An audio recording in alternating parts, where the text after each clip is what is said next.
Hey everyone, welcome back to Corporate Decoder. Today, Prudential Investment Portfolios 2 just filed its semi-annual shareholder report, and I am seeing some really interesting portfolio shifts that tell a story. Quick note, this is not financial advice, just my take on public filings for educational purposes. We are going to dive deep into these funds, examining their holdings and what these numbers could mean for investors. Scroll Prudential Investment Portfolios 2 Twine Scroll. Alright, let's dive into what is inside this latest report from Prudential Investment Portfolios 2. This filing covers the period from the 1st of November 2025 to the 30th of April 2026, giving us a 6-month snapshot of two specific funds within their structure, the PGIM Quant Solutions Emerging Markets Equity Fund and the PGIM Quant Solutions International Developed Markets Index Fund. Think of these as two different lenses through which Prudential is looking at global markets. Scroll PGIM Quant Solutions Emerging Markets Equity Fund, Scroll. First up, let's look at the PGIM Quant Solutions Emerging Markets Equity Fund. This fund aims to beat a specific benchmark index, the Morgan Stanley Capital International Emerging Markets Index. For the 6 months ending the 30th of April 2026, this fund managed over $23 million in assets. Scroll what are some key fund statistics as of the 30th of April 2026. Scroll now. Let's talk about the actual investments. The fund held 278 different investments, and its portfolio turned over about 55%. That means almost half the fund's holdings were changed out during this 6-month period. Scroll industry classification percent of net assets, semiconductors and semiconductor equipment, 21.6% FIDE Scroll, looking at where the money is invested. A huge chunk, over 21%, is in semiconductors and semiconductor equipment. That is a massive concentration in one sector, and it tells us the fund is betting big on the tech hardware and chip makers in emerging markets. Following that, banks make up about 14.8%, and then technology, hardware, storage and peripherals with 8.3%. Scrollability is in excess of other assets, 4.4% to Scroll. Interestingly, the fund has liabilities that are slightly more than its other assets, around negative 4.4%.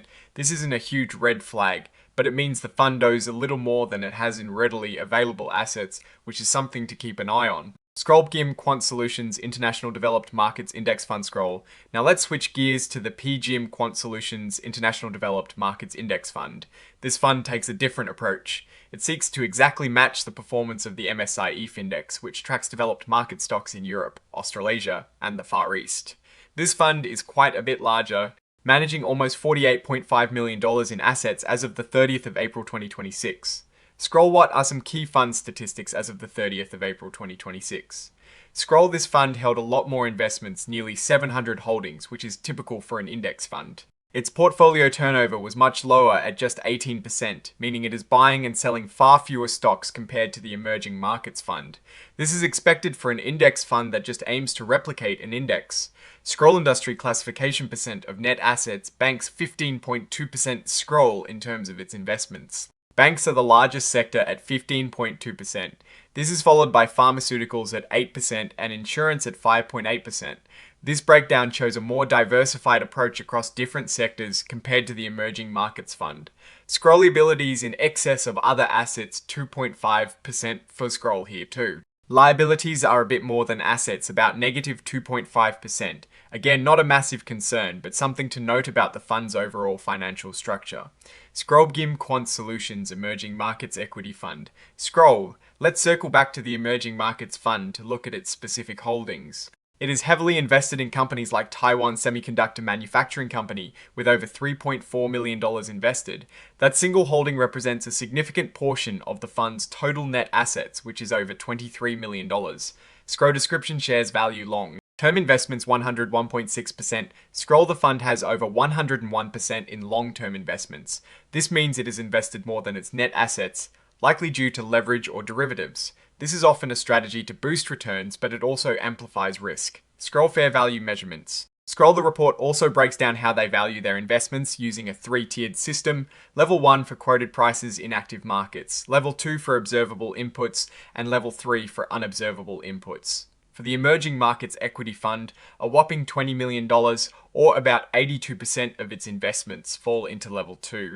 This indicates that many of its holdings don't have readily available market prices, and their values are determined using models and other observable market data. Scroll level, 1 level, 2 level, 3 investments in securities assets. Long-term investments, common stocks, Australia, $133,353 Sudwell. For example, in Australia, almost all of its investment, valued at over $133,000, is in level 2. This isn't inherently bad, but it does highlight that valuations might be based on estimates rather than direct market trades, especially when it comes to less common emerging market securities. Scrolgim Quant Solutions Emerging Markets Equity Fund Statements of Changes in Net Assets Unaudited. Scroll looking at the statement of changes in net assets for the Emerging Markets Fund. We see it had a net increase in assets from operations of over $4.3 million. However, the fund also experienced a significant decrease of over $1.1 million from share transactions. This means more money was pulled out by investors than was put in this period. Scrolgim Quant Solutions Emerging Markets Equity Fund Financial Highlights Unaudited. Scroll now for the per share performance. For the 6 months ending the 30th of April 2026, the Class R6 shares of the Emerging Markets Fund saw a total return of nearly 20%.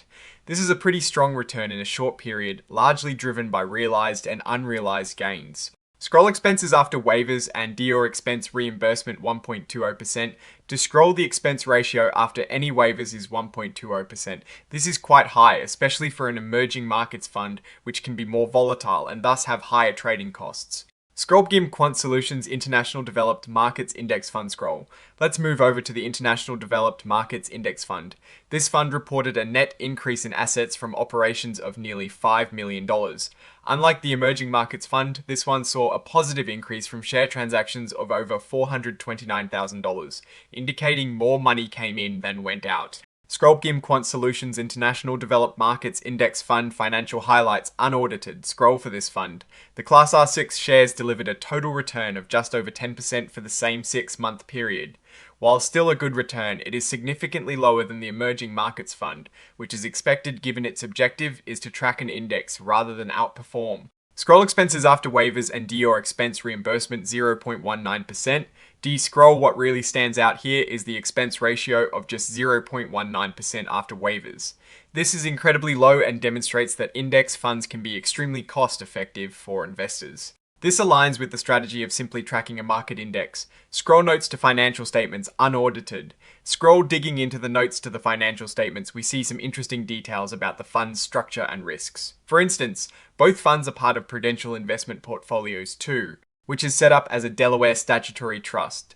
Scroll securities valuation. Scroll the way they value securities is crucial. For the Emerging Markets Fund, a large portion, over $20 million, falls into level 2 valuation.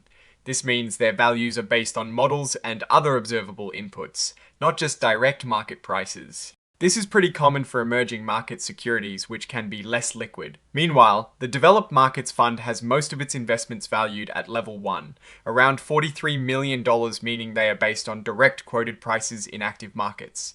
This is a significant difference, highlighting the different nature of their investee companies. Scroll Risk Quant Solutions Emerging Markets Equity Exit Scroll when it comes to risks. The Emerging Markets Fund is flagged for concentration risk, country risk, currency risk, economic and market events, emerging markets risk, equity and equity-related securities, foreign securities. Fund of funds, increase in expenses, investments in China, large capitalization company risk, large shareholder and large-scale redemption risk, liquidity risk, management risk, market disruption and geopolitical risks. Market risk, model design risk, model implementation risk, portfolio turnover risk, sector exposure risk, small and medium-sized companies risk, value style risk, and importantly, concentration risk. That is a lot of potential headwinds. Scroll Risk's Quant Solutions International Developed Markets Index X-Roll.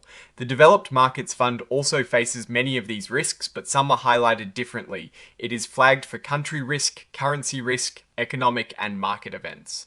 Equity and equity-related securities, exchange, traded funds, foreign securities, fund of funds, geographic concentration, increase in expenses, index investment approach risk, large capitalization company risk, large shareholder and large-scale redemption risk, management risk. Market disruption and geopolitical risks, market risk, sector exposure risk, small and medium-sized companies risk, tracking error risk, and value style risk.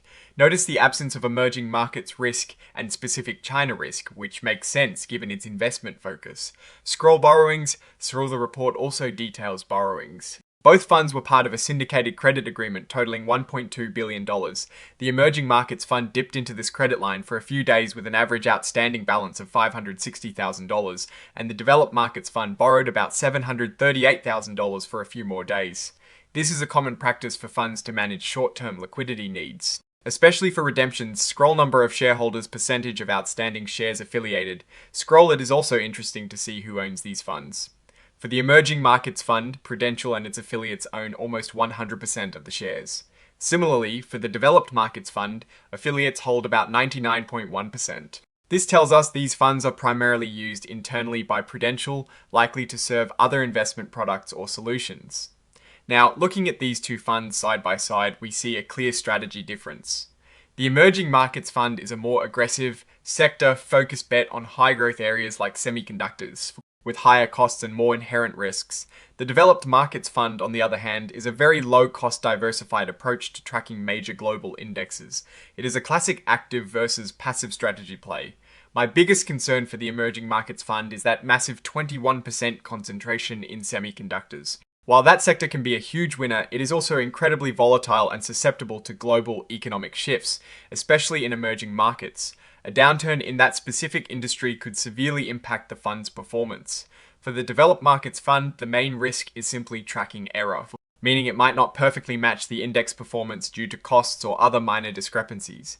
What I am actually looking for is how these funds perform during different market cycles. The Emerging Markets Fund's high concentration could lead to outsized gains if semiconductors boom, but equally massive losses if they falter. The Developed Markets Fund offers stability and broad diversification, a stark contrast. And the research tools I actually use are linked in the description. They help keep this channel going. That is my take. Stay decoded. Like, comment, subscribe, and join our Discord for more.